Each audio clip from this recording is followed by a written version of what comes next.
My advice to my younger self, that's a good question actually. Probably I would say, Chris, don't worry about the money actually.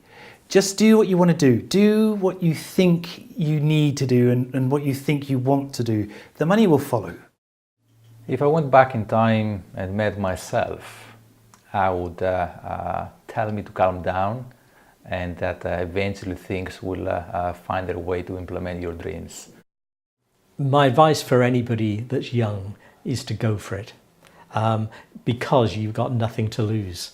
A lot of people, particularly in the engineering field, go into start a business a little bit later in life because they become an expert, they feel that things to say, they've got things that they can sell, they've got things that they can develop. But the older you get and the more commitments you take on with regard to mortgage and house, family and children, it becomes harder to risk that. Paralysis by analysis cripples so many good ideas. So I would have said to myself, yeah, get out and try things when you're young, before you've got family and children and any other kind of responsibilities. I'd have said, just take a risk. If you are somewhat entrepreneurial and self-motivated, you will be self-critical, and that, if you're not careful, will eat you up. So, take that moment to relax and don't be too hard on yourself.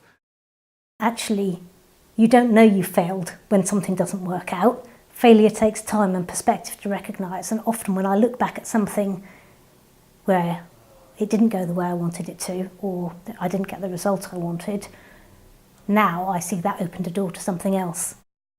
Have more confidence in your own ideas and what you're trying to push.